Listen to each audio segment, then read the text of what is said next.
Otaku. We're going to be talking about the different types of relationships there are, the good, bad, and ugly, how to talk to other people, how to connect with other people depending on what you're looking for in a relationship, and I'll give some sidelines into my relationship journey with him, with my friends, and then previous relationships that I've had. Yes, I have had relationships prior to. Duh. Oh yeah, you met some of my exes, never mind. So There's a reason she broke up with me. there is? Yes, there is, yes. They weren't me.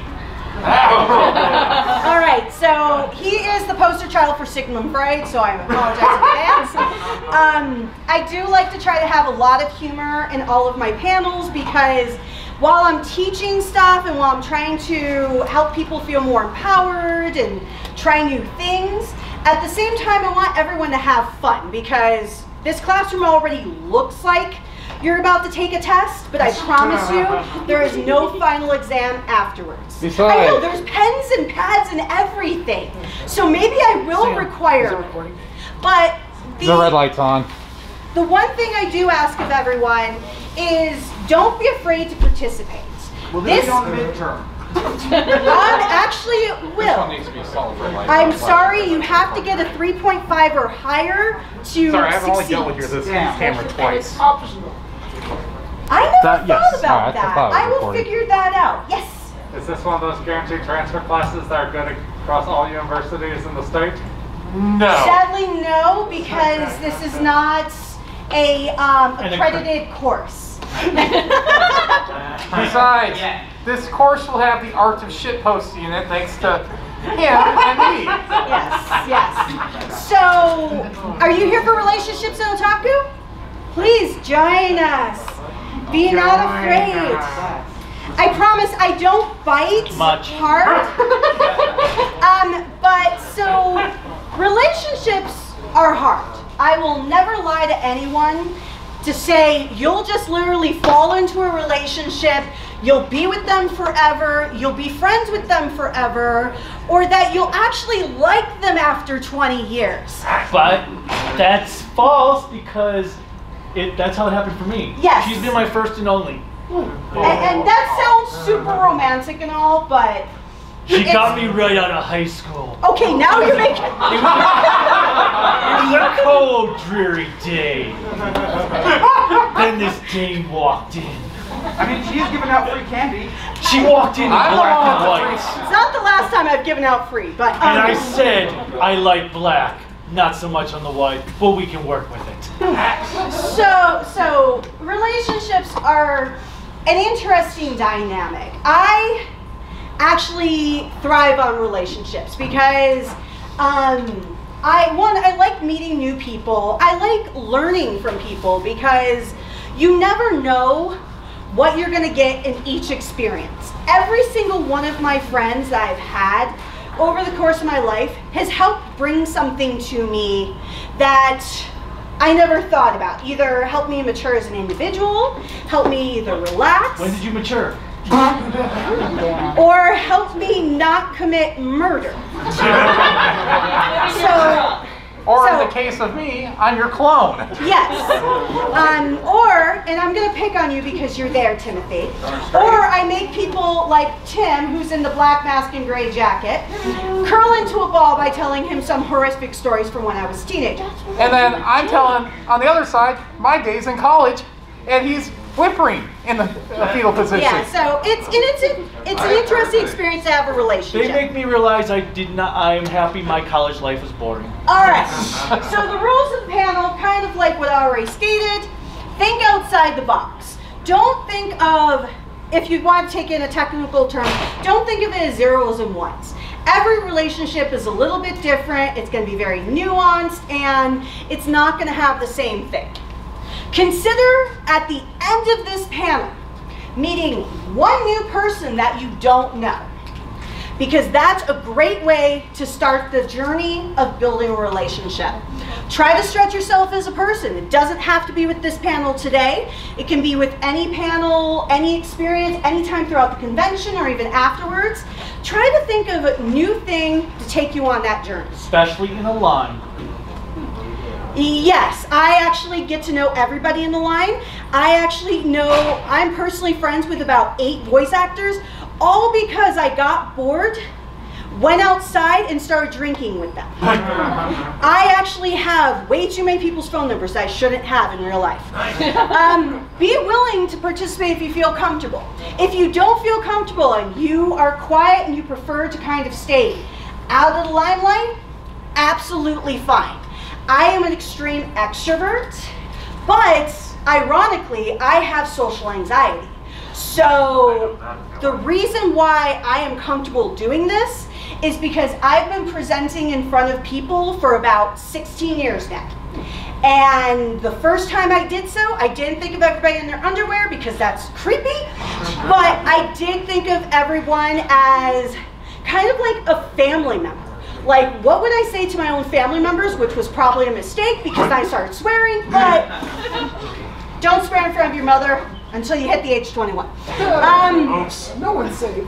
Oh, no. I've met your mother, Anthony. Yes, I So know. hit the next tab.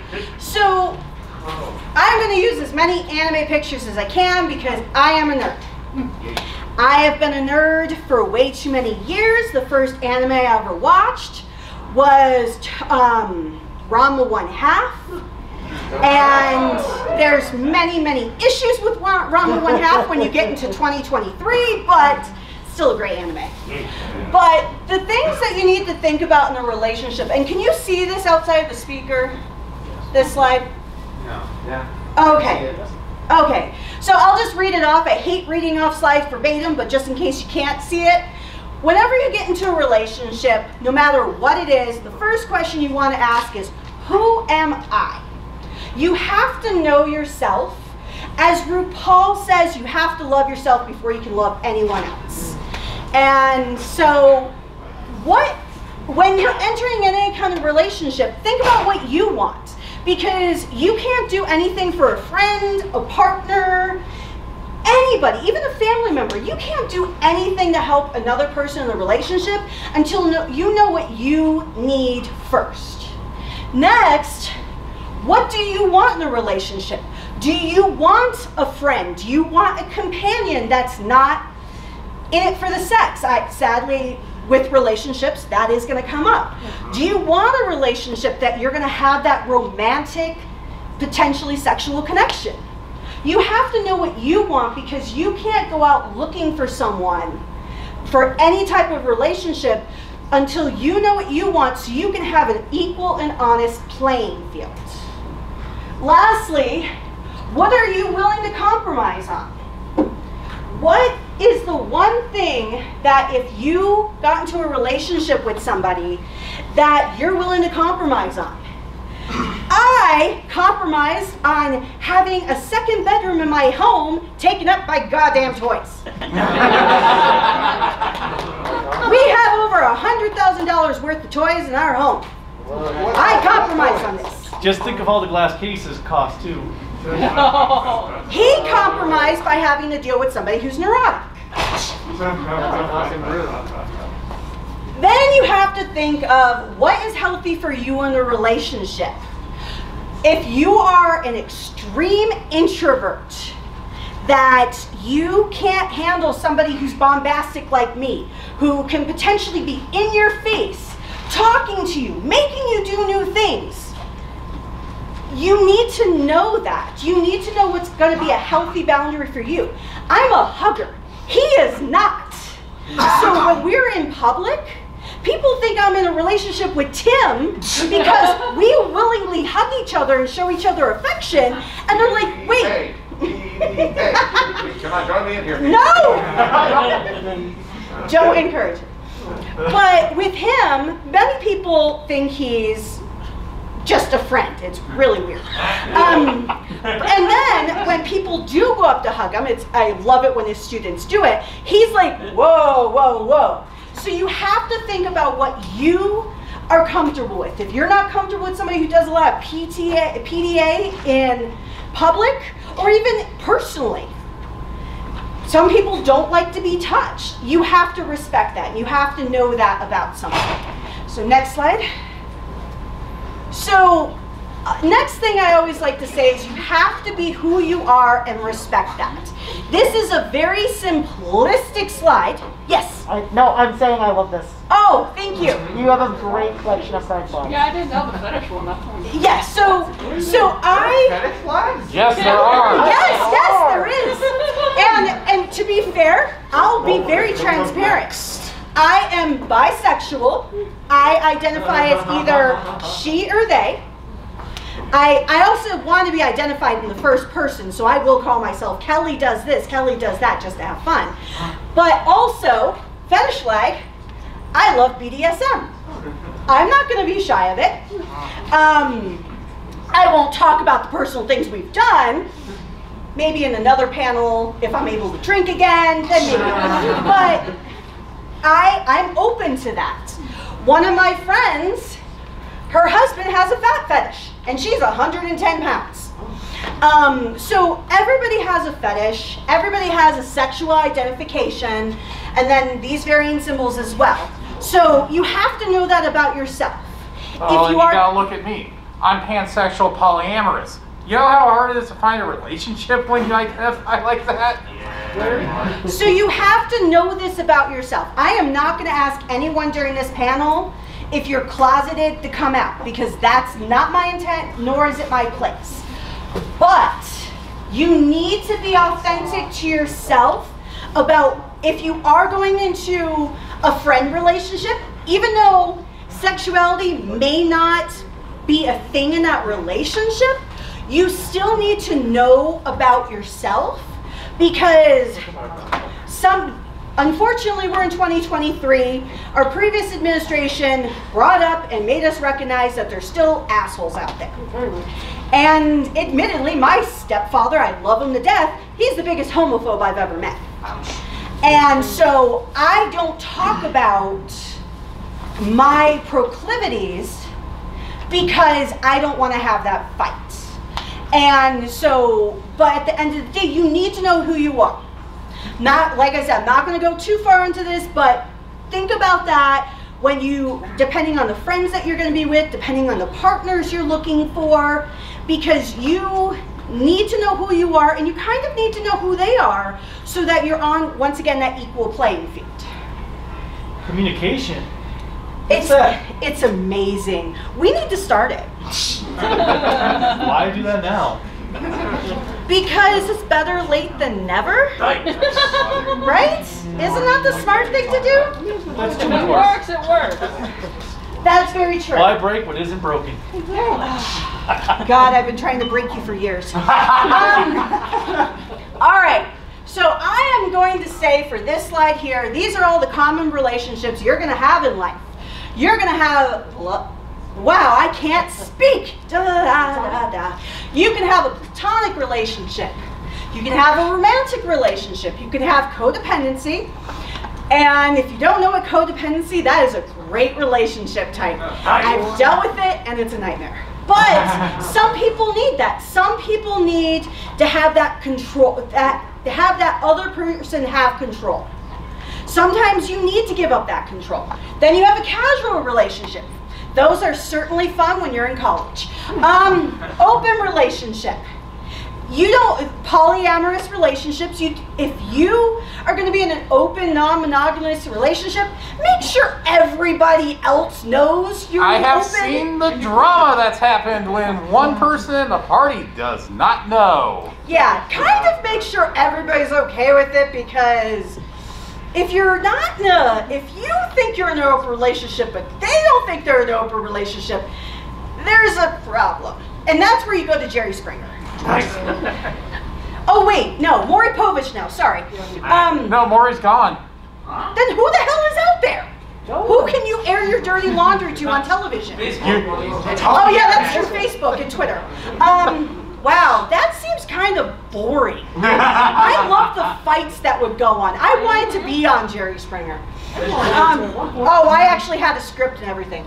Oh, it was awesome. Then you have toxic relationships. Now, I will say toxic relationships are in the eye of the beholder. We argue. We fight. We don't physically fight because I would lose. Or I'd kick him in the balls and he would drop. And then I would run. Actually, I've done that a couple of times, haven't I? I'm sorry. I love you. Go on. Wow. I actually thought somebody else said that, and I looked at you. I was like, oh my God, okay, it's Timothy, never mind. But so, toxic is different for everyone. If you are in an abusive relationship where you're being hit or you're being trampled on, I've been in toxic relationships. I was raised in a toxic relationship. So I've seen them and they're not great. But also remember, if two people are fighting in a relationship, it doesn't necessarily mean that it's toxic. It just means they're hard-headed as shit.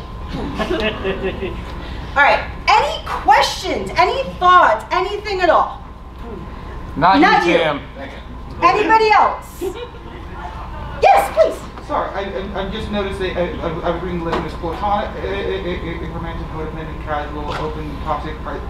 Does every type of relationship fall into those categories, and some span multiple categories? Every relationship can, truthfully, any relationship can start with platonic and go to toxic.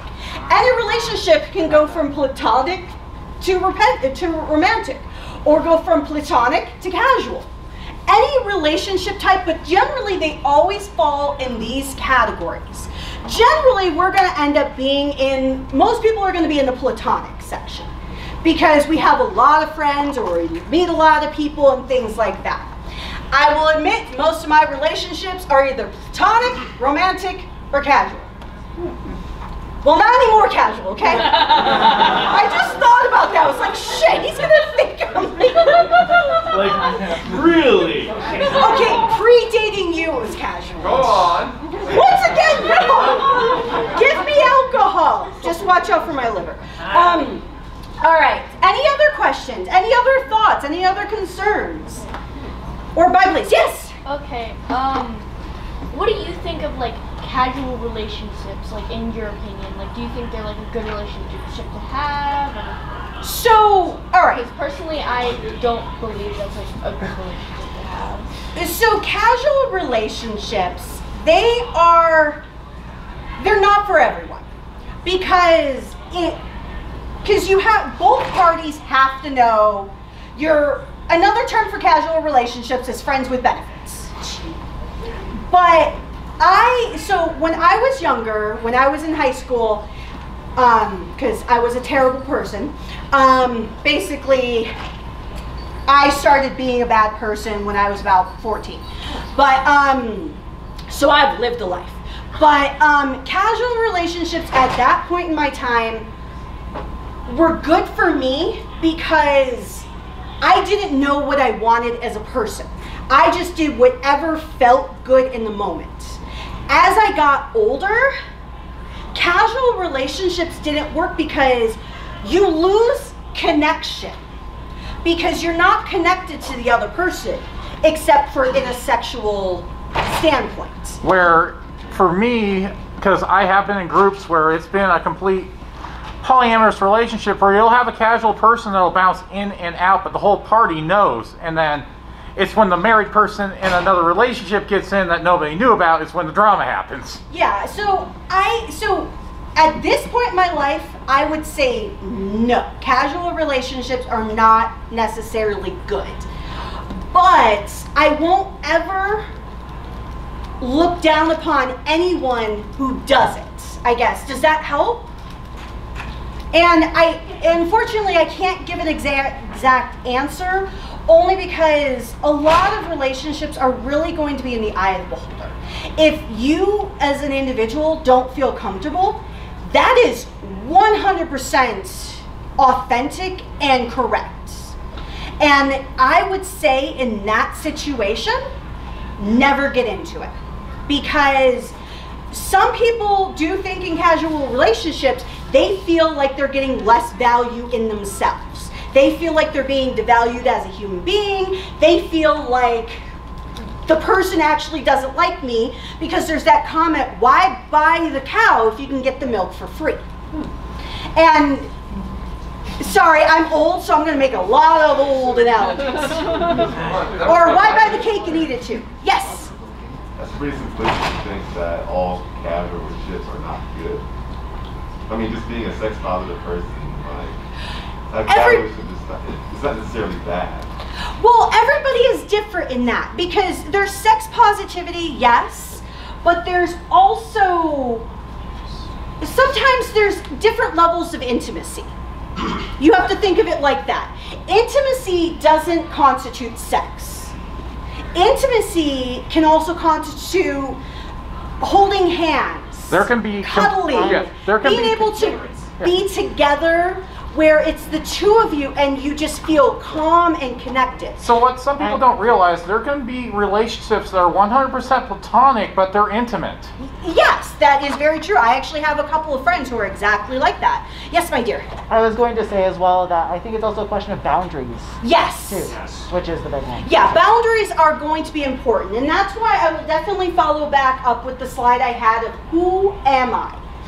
Always know who you are and what you need, because if you don't know what you need, you won't be able to connect with another person on a level that works for you. So never be afraid, and once again, any opinion is accurate and authentic. So any type of relationship, I will say the bottom relationship, I will encourage everybody not to have. Avoid toxic relationships. The moment somebody puts you in a position where you do not feel valued, you feel like you're in harm's way emotionally, mentally, physically, jet. I've lived it. I've experienced it as a child in a relationship like that. You don't need it. Next slide. So this is going to be fun. Let's talk about how extroverts are in relationships. So I'm going to ask a question. How many of you in this room are extroverts? Wow, more than I expected. That's awesome. I am an extreme extrovert. He is an introvert. No, I'm an extroverted introvert. Yeah. Bullshit. No, he's not an ambivert. So extroverts. You may not know this about yourself if you didn't think about it, but I will say it's 100% accurate. They crave connections with others. Generally, they're not going to be casual partners. They're going to be in those long-term relationships, either as friends or as romantic partners.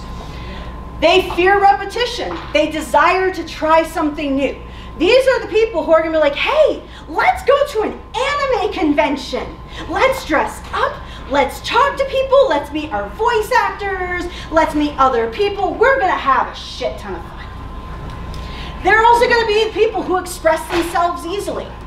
Most extroverts are not afraid of speaking their minds. We'll literally come up to somebody and make a random comment that we're not thinking about in our head as it's coming out of our mouth half the time. We have foot and mouth syndrome. Very well. Next, we are a force of nature amongst ourselves. Definitely. So you want to know how I met him? I worked for his mom at a library. The very first thing she says to me, oh, you must be Susan's son. I'm Kelly. I've been told your whole life story. And his response was like, what?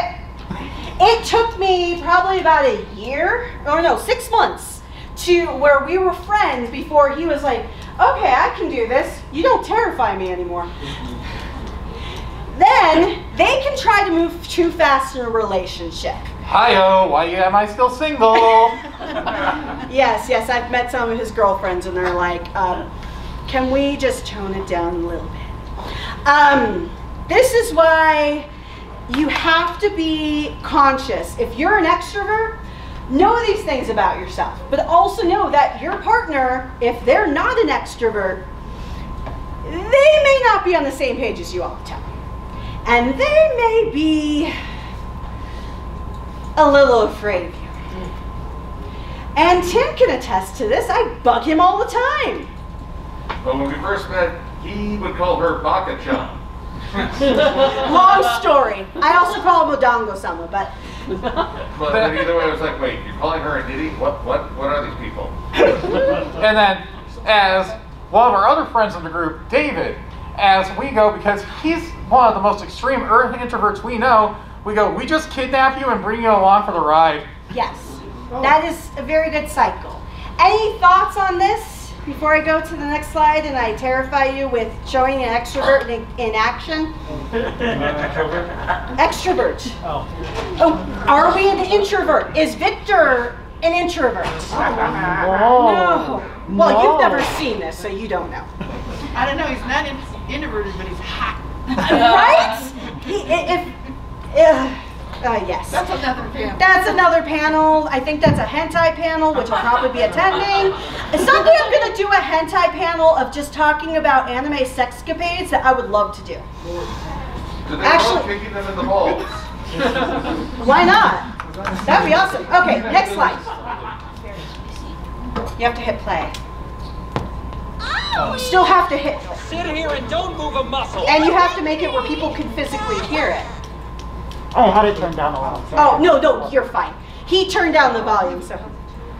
Please don't make everybody deaf, though. I beg of you. It's fine, it will not make people deaf. I make no guarantees. Owie!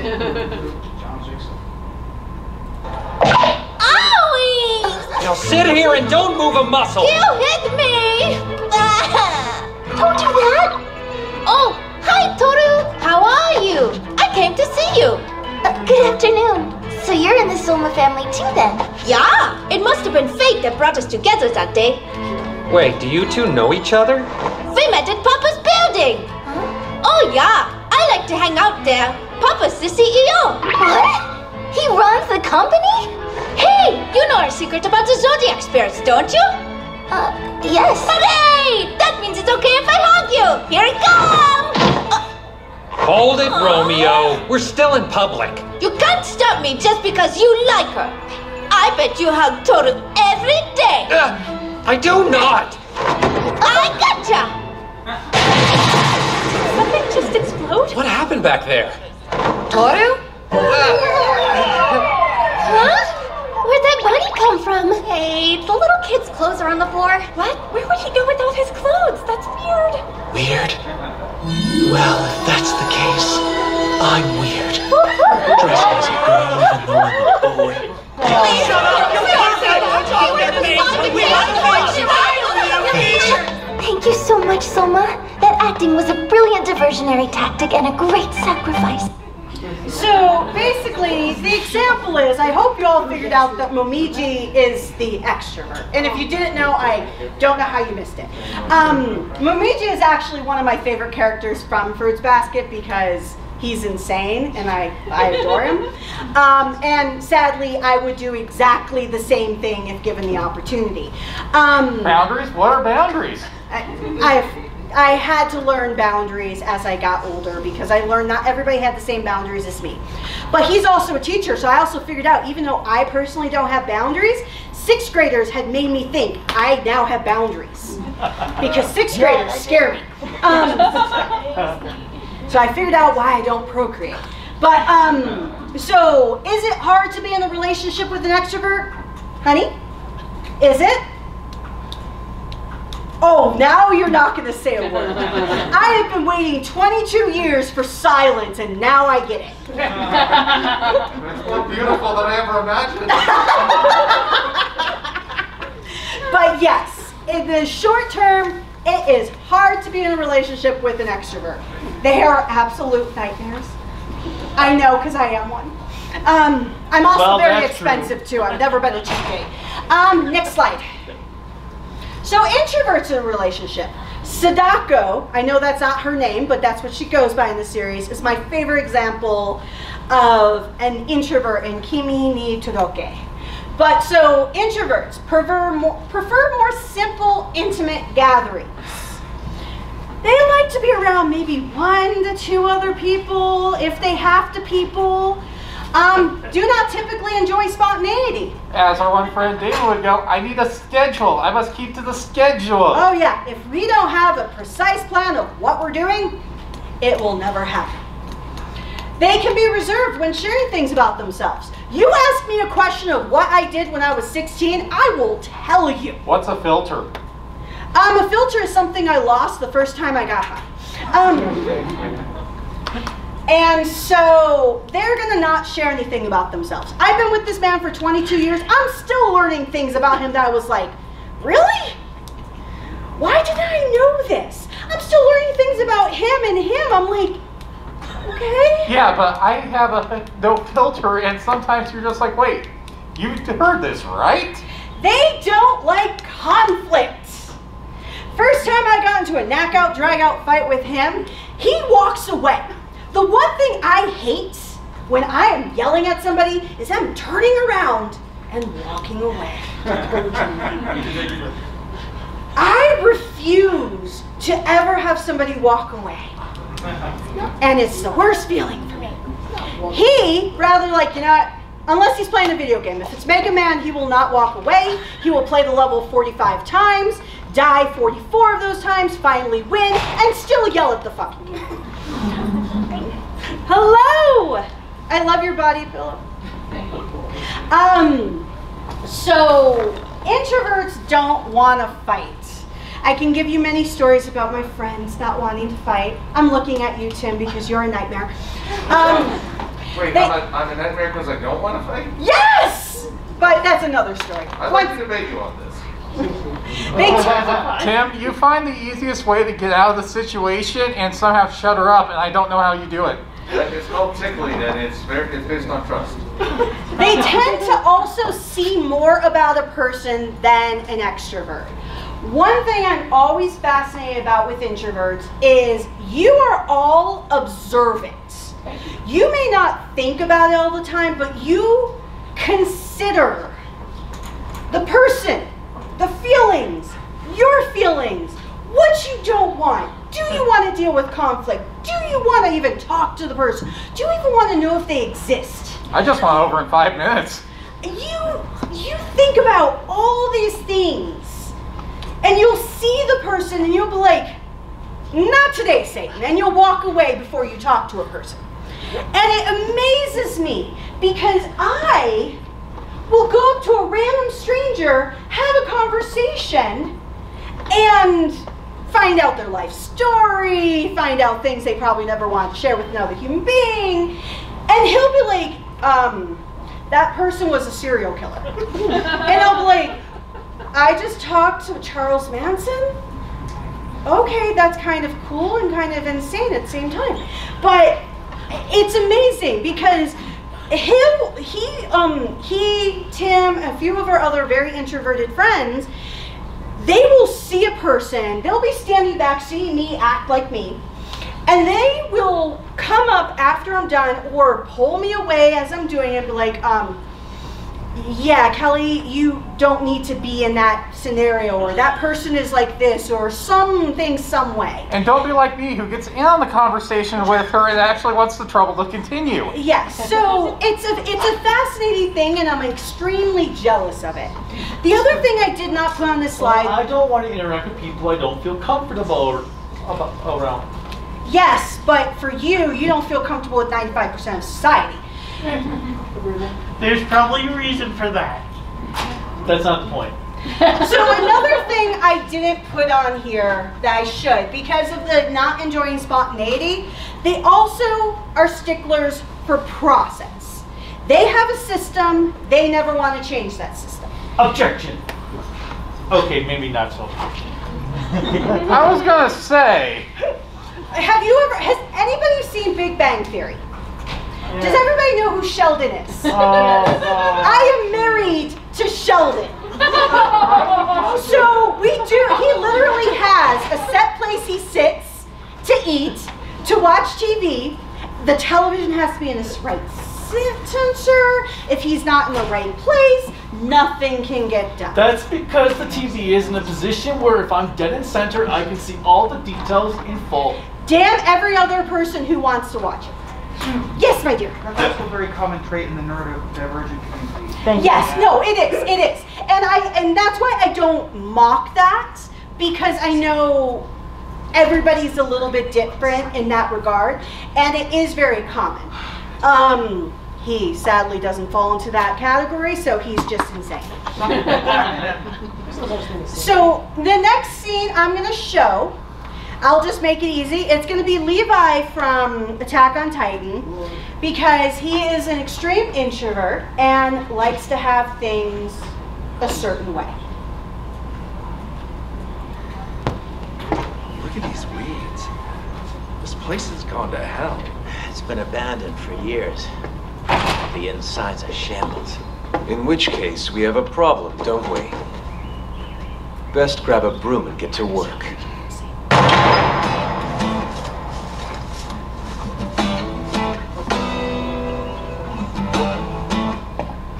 I'm done with the upstairs, sir. If I may ask, Captain, where will I be expected to sleep? Your sleeping quarters are in the cellar. The cellar? But sir, again? Our safest option. Your abilities are far from being under control. You might go Titan in your sleep. One of the conditions of my having you in custody at all is that I keep you under strict security. Morning, noon, and night. While we're in Dreamland, you're in restraints. That's the rule. I'll check your work. Take over here. I want it spotless. Yes, sir. We don't need the rest of the clip. Oh, Aaron, try. Oops. Look at these weeds. So at the end of it all, is it hard to be with an introvert? Yeah. Yes, it is. Not a bad thing, because he does keep me sane at times. That's funny. I think it's impossible we'd be with an extrovert. You would be lost without her. So, how to be in a relationship with an otaku? The purpose of this damn panel. I know I take a long time to get there. How many people know what this anime or manga 35 is? minutes. Oh gosh, I watched it. What is it? I can't remember the name very well, but my husband has a horse head. I don't understand my husband. Right. It is an incredible series. That and The Way of the House Husband make our relationship make sense. He's triggered by that because he was a house husband for a while. That's another story for another time. But a number of things I have here. When you have to, not when you have to be, but when you're in a relationship with an otaku, or if you're an otaku getting in a relationship with, as one of our friend's daughters said, a civilian. I thought that was great. I was like, I work pseudo, like, adjacent military, so I'm a civilian in their world, so I was like, huh, that makes sense. I just call them General Pop, but, or as Twitter calls them, normies. Yes, but I like civilian. So if you're in a relationship with the civilian, or you are trying to get into a relationship with another otaku, one thing to keep in mind is all otakus are at different levels. Like, I play way too many video games, I watch too much anime, but I also live for horror movies. So I will have Shudder on loop, playing random horror movies. He plays video games, watches tokusatsu, well, I watch tokusatsu as well, and yells at video games. And film noir and anime. And Godzilla. Yes, Yes. and Godzilla. God, Tokusatsu. Technically, yes. I have fallen asleep during more Godzilla movies than I can count. Heathen! Blasphemer! I am Wiccan, so that helps. But so things to think about when you're getting in a relationship with an otaku, or if you're getting in a relationship with a civilian. Try to talk about your interests to find a common ground. Because if you're two different otakus, one likes slice of life and one likes hardcore gore, you need to kind of figure out if there's a series that works. What if you like both? Well, if you like both, then it's not a problem. Sugar life. Exactly! Actually, it's going to be during my horror panel, so keep an eye out for it. Don't assume being quiet means disinterest. Remember, sometimes you don't need to have a conversation. Who hates small talk? I'm an extrovert and I hate small talk at times. Who likes to talk about the weather? How's the weather going? Sometimes it's actually helpful. Well, okay, it is helpful if it's snowing outside or it's about to hail to know what's going on. But You gotta read your audience and know how to ice break. Yes. I don't know how to do any of that. Ice breaking, I can go over that. Think about your body language and how it's translating. Like at a convention, most of us are wearing masks that don't show our face. So we can see your eyes, but not everybody has expressive eyes. I'm judging you with my eyes. You've been judging me for 23 years. So if somebody is pushing back like this, does everybody know what standing back like this means? Does anybody know what standing forward means? Or kind of putting like this, or any other body language motion? Yes? Huh?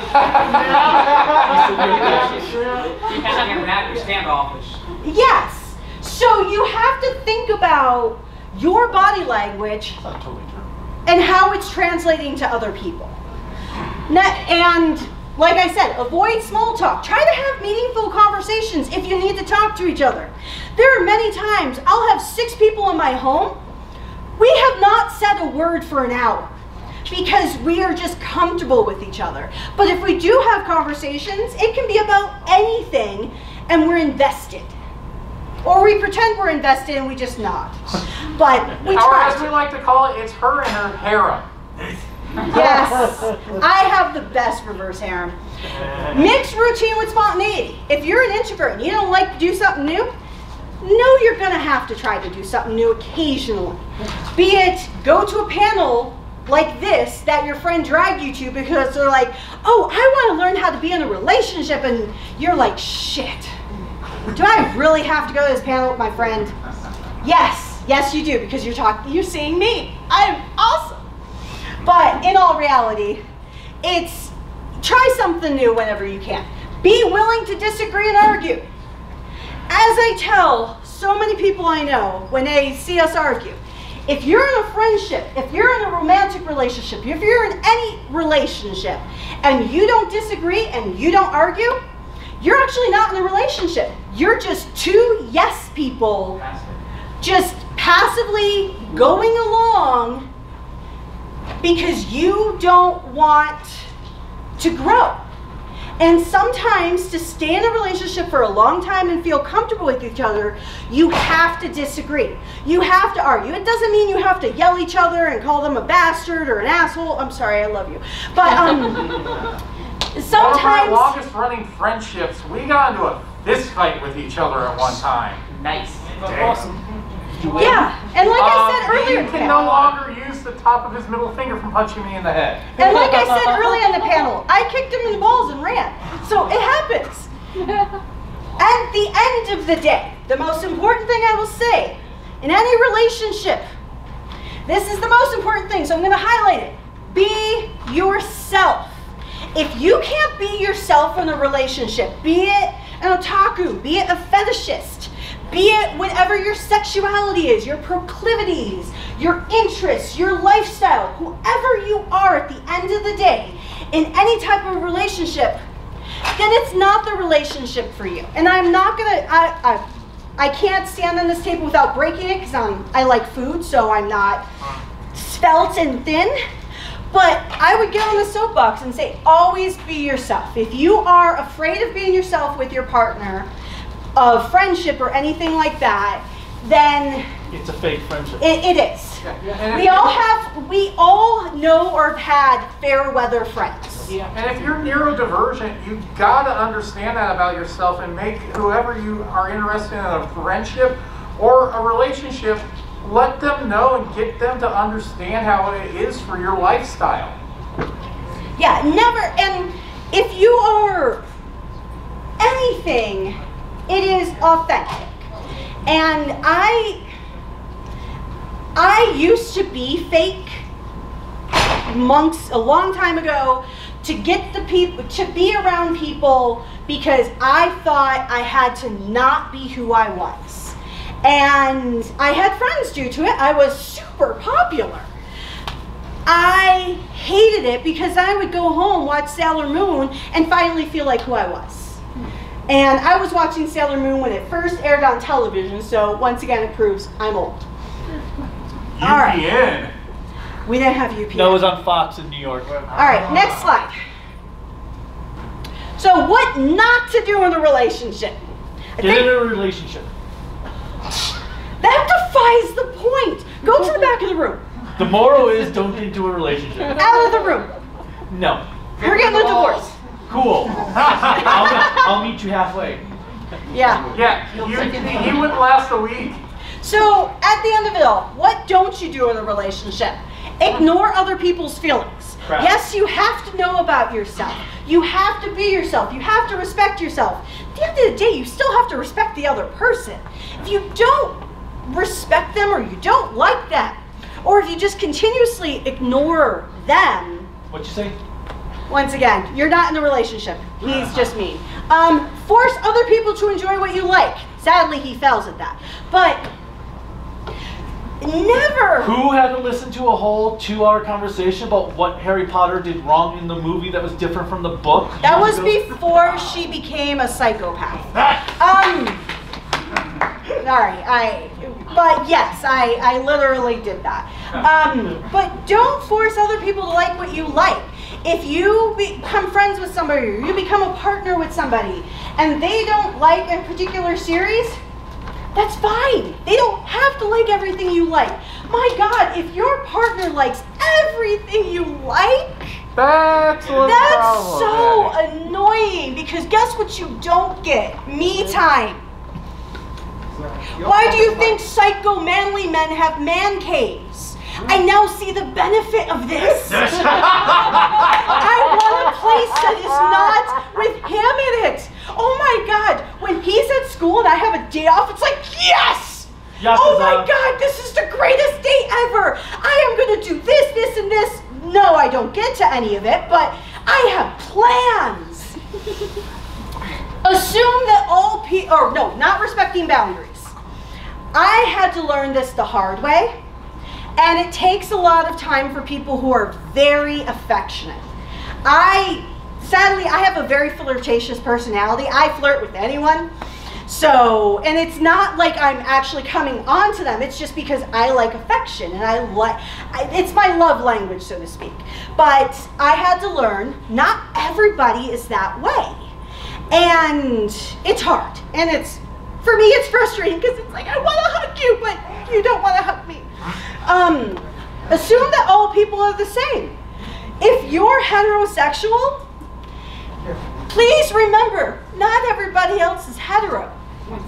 If you're bisexual, not everybody else is bisexual. Or if you know somebody who's bisexual but is in a heterosexual relationship, don't assume that means they're heterosexual. Sorry, I'm on a soapbox because I get told all the time I'm heterosexual. I was like, but I like everyone. So yeah, you comment on my anime figure collection. Well, yeah, I'm a dirty old man in a woman's body. So I like TNA as much as I like everything else. Try to change the person into who you want. How many times have we watched movies, or we have been that person like, oh my God, I can change them. Oh, they're the bad. Okay, for example, they're the bad boy. I can change them. I can make him exactly what he needs to be. Or every ex-girlfriend I have had. Yeah, no, you can't. You cannot change a person. You can help mold them into something else. You can help kind of shift some of their interests and some of what they like in a relationship, but you can't change them. You're wasting your time. Yeah, I tend to attract the type of women that are like, I can change him. No. Be unwilling to compromise and go out of your comfort zone. You are going to have to compromise in any relationship you get into. It's not going to be fun. It's not going to be easy. It's going to completely suck. And for otakus, or for people who are extremely extrovert, extremely introverted, neurodivergent, any type of diversity in a person, it is not easy to change your habits. Because, another old analogy, you can't teach an old dog new tricks. So it's hard to change a person into something else at times. It's hard to. And it's hard to change yourself. It's going to take trial and error. You're going to mess it up. They're going to mess it up. you are gonna have fights, you're gonna have arguments, you're gonna be like, shit, I really have to do this type of attitude at times. But you have to be willing to try. And do not quote Homer. Trying is the first step toward failure. And once again, Why did they say that in The Simpsons? season, it was early Simpsons. I want to say it was somewhere in season 9.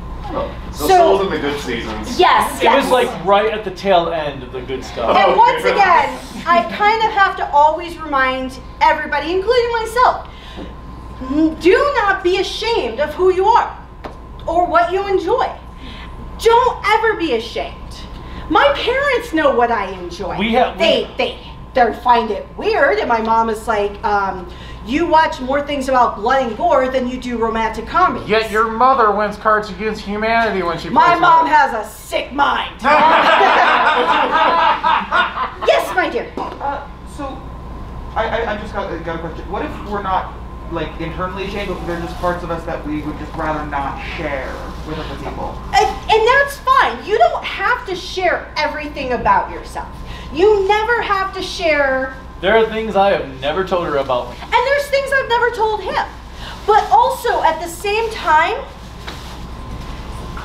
if you are like, okay, I'm going to be very frank. I was raised in an extremely abusive relationship as a child. I've been beaten. I've done more drugs. Like, it'd be easier to ask me what drugs I have not done. I have had more sex-positive relationships. I've had more partners than I really should know about. And I've done really, really bad things as a person. I share this because it helps me as a human heal, and it helps me give hope to others that may be going through recovery. I am still an addict. I have just changed my addiction from very expensive drugs to very expensive anime. And so... And your Lego sets cost an arm and a leg. Yes, so addiction, so there's... So to be fair, yes, there are many things you're not going to want to share with your friends, with your partners, with anyone, and that is not, you don't have to. But if it is, I will put the caveat there. If it could bring harm to yourself or to someone else, okay, for example, let's say you have potential violent tendencies because you have extreme anger. I would kind of share something like that in a relationship because they can help protect you from yourself. But also at the same time, they have to know what you're getting into. I am alphabet soup. I have PTSD, OCD, ADHD. This is my partner in life. He has to help me from panic attacks quite often. And if he did not talk me off a ledge, I can guarantee you I would not be standing here today. And that's a lot of pressure to put on another human being. And he did not know this when we started, sadly. But I learned a lot about this as we went along, so there's things I didn't know about myself. But you have to think about that in a relationship of any sort, because you don't want to put somebody else at risk if it could hurt them, or if they could help you. Because there are many bad things that can happen. Yes? Just one more thing to add to that as well is do not go into a relationship going, oh, this relationship is going to fix me. It kind of goes back to your point about how you cannot go into a relationship thinking you can fix someone else. Yes, that's Similarly, fair. you cannot go into a relationship saying this will fix me. Absolutely. A lot of that is extremely internal, and a lot of that is you telling yourself, I want to change for myself, which is a really hard place to get to and took me years to get to myself. Oh, absolutely. And that's why I really believe you have to know who you are and what you want. Yep. Because I will admit, I didn't know what I wanted. He did. Oh my God, he did. And I love him for it because he kept me there. But at the same time, you have to know yourself. And you don't have to love yourself.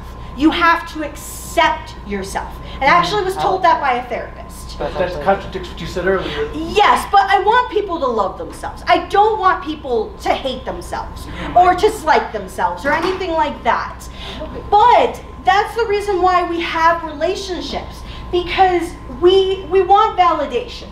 We want somebody to know we exist. Because there are times at the end of the day, I think about really darkly, shit, is anybody gonna know I ever existed when I died? And so that's why yes, but that's why I feel like relationships are important. Because if we don't have relationships, we're not connecting with others. And there's just don't let the nihilists in your friend group give life advice. No.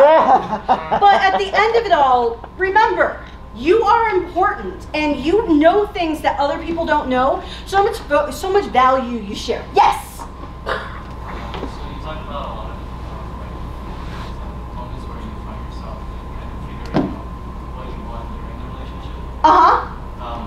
What about those times when you're not so transparent in those relationships and you kind of figure out along the way how do you navigate those problems?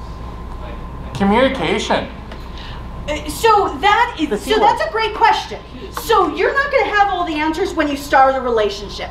You may know certain things about yourself, but think of us as a book that is constantly being written. That we're constantly telling our stories, and we're going to find out things that are in relationships that we don't like, or that maybe we need something different. The only way it's going to come out, though, is if all the parties involved, or if it's just two parties, you've got to communicate. That's the only way it's going to work. And that, at the end of it, is going to be important. If you don't communicate with whomever your partners or friends are, they won't be able to help you. Okay, for example, one of my exes, we were together for about 3 years. I thought we both knew what we wanted. Like, we were engaged, we were so much. Things changed for him of what he needed. He didn't communicate it to me. And it went south. I'm not going to go in that degree. Go to the next slide. But it happens, and so you have to be conscientious. I'm sorry, I love Lucy from Charlie Brown, so I just think it's really on topic considering what we've been talking about. Yes. Yeah, she unfortunately is the most toxic individual in the world. But so communicate, know what you want, and if it does change, and the partner you're with, if it changes where you can't be with that partner anymore, you have to communicate with them. You have to give them a clue. Yeah. Because if you start becoming distant from each other without having both parties on the same page, it will get messy. And I have dealt with messy, and you never want to deal with messy. Yeah. No, you're stuck with me. And you know it. Yes. But any other questions? I know we only have a few minutes left, but I think we could probably buy a couple of minutes if we needed to at the same time. Any other questions? What I learned. What? I'm probably the oldest person in this room, I'm going to think. No. If somebody continues to find fault with you, that is not a good relationship, and you should exit right away. Yes. Got it. Yep. Also, just a quick disclaimer, I assume we are not licensed psychologists. Right. Yes. That's fair. We are not licensed. We are just people who are trying to share things that we learned in our lives too. No, thank you. I should have probably started that conversation. With dealing with her, I feel like I should be a licensed psychologist.